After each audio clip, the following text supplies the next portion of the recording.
This is Rob, YouTube's Granddad. How are we doing today?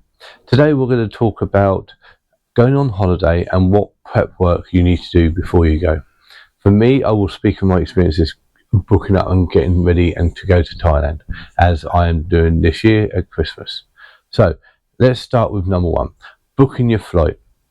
Now it's key, for me anyway, booking my flight, booking as early as you possibly can. I'm going in December. So I actually booked my flight back in January. I know it's a long time away, but the main reason I did that was simply because back in January, I think I paid $834, I think it was, for the flight. Now I went online last night. Was it just at the beginning of September now? So I went on last night and put in exactly the same seats, exactly the same plane I was going to get on and everything else. And it turns out now it's well over £1,700 for exactly the same flight, just because I booked what would be, say, 6 months to 7 months beforehand. So if you know you're going to go on holiday, 100% book as early as you possibly can. You'll get such a much better deal. Anyway, also, when you do book your flight, if you're not sure where you want to sit and what the planes are actually going to be like, then for me, the one thing I always go on is Seat Guru. If you go, especially if you go on a plane you don't know about. So Seat Guru tells you everything there is about the seat, about the plane, about the setup, what kind of seat arrangement it has, what plugs, USB sockets, whether or not a seat can recline fully or not, if it's by the toilet, if it's by the galley. So I'd always suggest go on Seat Guru. So it's Seat Guru, Seat Guru. I will put a link down below if it helps anybody. The second thing I always do is book my hotel. Now, hotels are really down to what kind of holiday you're having. Now, if you're going to Thailand, you know, there's lots of things you can do there. I mean, I'm going down to Pattaya, Krabi first, and then down to Pattaya. So you just have to look about where you want your hotel. Do you want it near nighttime entertainment, bars, clubs, and all that sort of stuff, which can be a little bit noisy at night? Or do you want it to go and do the sort of stuff I do, which is the elephant sanctuaries, the tiger stuff, going up the mountains, going to temples and that.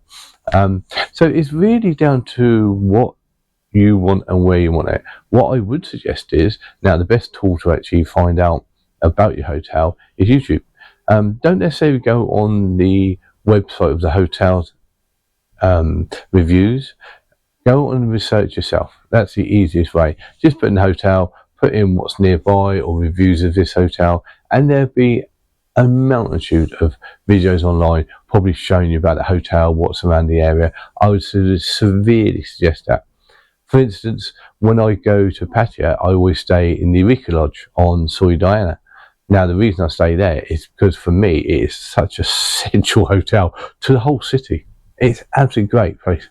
But also, it is amongst, like, there's loads of bars around. Of course, you've got Soy Bukel, Alco Metro, you've got loads of bars around, clubs and all this sort of stuff. And it is a real bustling, busy place, very noisy, especially at night. However, when you're in the Eureka Lodge, it doesn't matter what time of night it is, it doesn't matter how busy and noisy it is outside. Inside the Eureka Lodge, quiet as you like. Quiet as you like. But that may not be your thing. You may want to be a bit more out of the city. So just do your research. See what's best for you, what's around, where you want to stay and where you want to go. But within Pattaya, everything's never too far away, so it's not too much. It's just whether or not you want to be by the bars and that. So book your parking or get a taxi or train to the airport. For me, I always drive my car up. There's several reasons for that. One, because I want the stress out of everything. Now, I try to book a taxi. Now, a taxi will cost me just over £220 for the return, for the trip and the return trip, about a month later. I looked at trains. Again, I think it's about 45 quid, something like that, what I wanted, which again, not too bad. I looked at the APK parking, I think it is, and again, for that, it was over 200 quid for parking the amount of time that I want to park, which was really frustrating. So what I normally always do, in London near Heathrow, there's a road called Bath Road, and there are lots of hotels there. And what they do, they rent out part of their car park, which is secure parking most of the time, at a lot cheaper rate. I mean, for instance, I couldn't get any way to be able to get out there under £200 and park anywhere else. At the place I stay at, £150 for 4 weeks. You can't knock that. It's central London, it's right near Heathrow. But the beauty is, because it's Bath Road, there's a shuttle bus that runs in front of all the hotels in there that take you straight to Terminal 2, as well as other terminals at Heathrow. So for me, that's bonus. I would suggest doing that, but that's just me. I will put a link to the app that I use, which is called Just Park. They can book you up for the hotels there and that. Really worthwhile having. It's on an app. Very, very easy to use. Now, let's talk about the flight itself. Now, the flight itself, if you're going to Thailand anyway, is about 11 and a half hours, maybe 12, just depending if it's... I always book the direct flights. I wouldn't want to have the cheaper flights and have to do like a 6-hour layover in Dubai and things like that.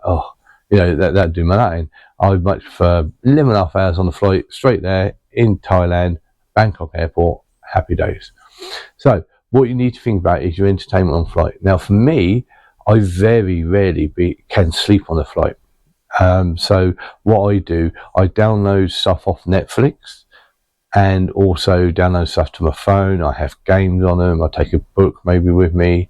They do have on flight, or in flight I should say, entertainment to watch, which again, they do have some really good films, and if you go on the Thai website, they actually tell you what entertainment that you can watch while on the flight of the day.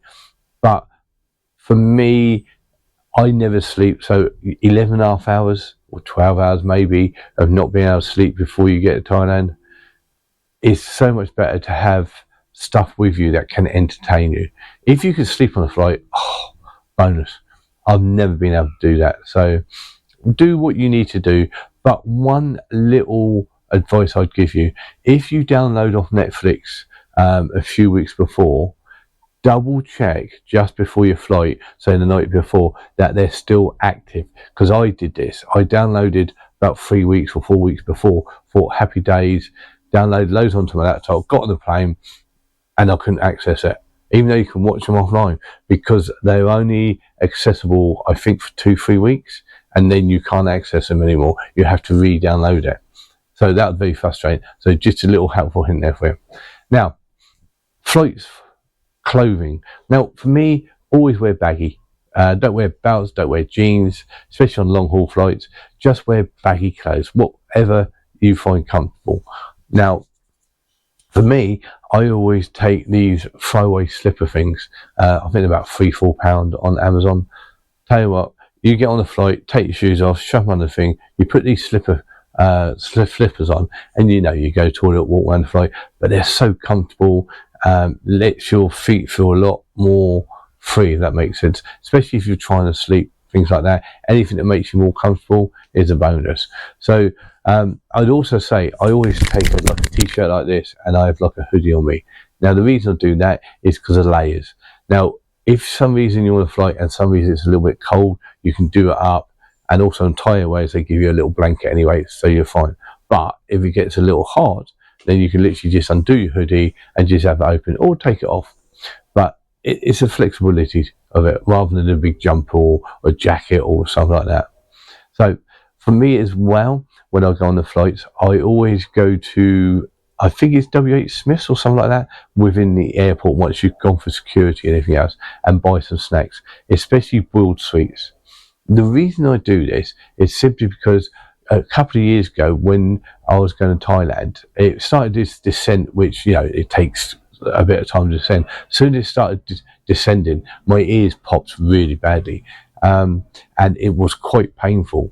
And then when I even landed at Bangkok, it still was probably 2-3 days before the pain in my ears went. It was really, really bad. I always take boiled sweets with me more than anything else, and I forgot, as usual, cardinal sin, forgot the normal stuff that I normally do. So always take boiled sweets, literally suck on them, chew them, whatever you need to do when it starts to send it. For me, it's godsend. It makes a big difference for me. Is you don't suffer for that, good on you. Now, money. Take as much money in cash as you can. That's what I say.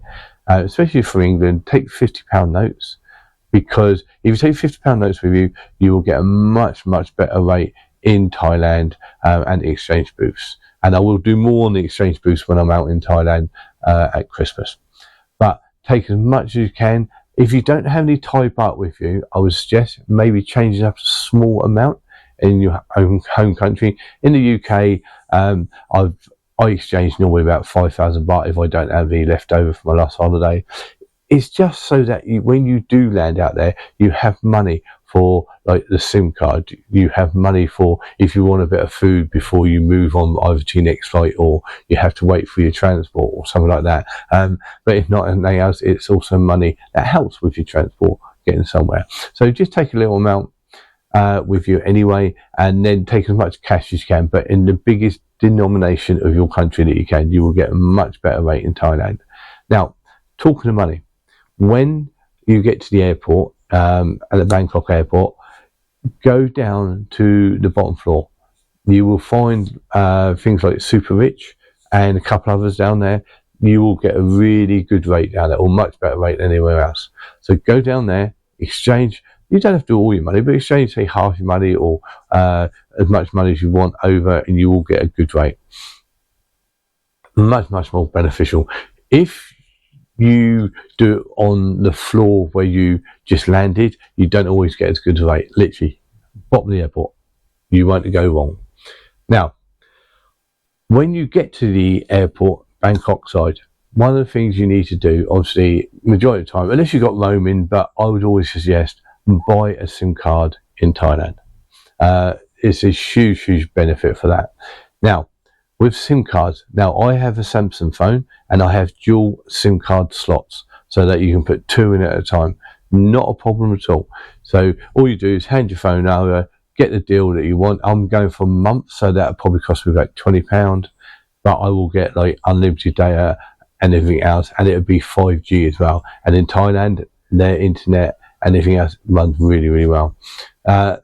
So my suggestion is, if you don't have a dual slot, or especially if you've got iPhones and things like that, take a little jar. I had to do this when I went with my son. Take a little jar, put a bit of tissue in it, so that when the ladies put in the SIM card, you can take your SIM card out, keep it secure in a bottle, because I've known people that have lost theirs. Keep it secure in a bottle, stick it back in your bag. You're never going to lose it that way. It's safe, secure, and again, not going to get overheated either. And the ladies out there will do everything for you. They will put your SIM card in, they will set it all up, change the SIM manager so you're using that one. Absolutely brilliant. So you make sure you do that. And like I say, it's not overly expensive. The two main ones that I've found is True and DTAC. I think they're sister companies now, but either one of them really, really good. Now, if you want to save a little bit of money, you can try and get a SIM card outside the airport, like 7-Elevens and that, which again might be just as good, but you get a better deal. But I prefer doing it in the airport, even though the airport has an hour, I think, or so free Wi-Fi, which is good, especially if you're trying to contact somebody outside the airport.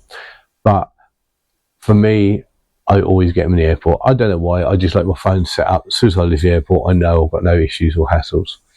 Now, the only other thing I would say about before you go out there, potentially, if you're going down to a place like, say, Pattaya, straight from Bangkok, there is a bus that will take you and drop you off in Pattaya or Jomtien, which is almost just over the hill.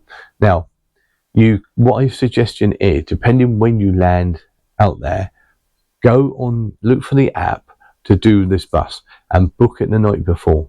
The reason I say this is so many people I know have got off the flight, gone through custom, gone down to get the bus, and then find that they can book it up. The queues are long, they can book it up, but sometimes they have to wait 2-3 hours for a spare seat on the next bus. Now, bus prices are down to Pattaya, I think it's about 140 baht, which again is not a lot of money. But yeah, use the app if you can, because on the app as well, you also can pick your seat.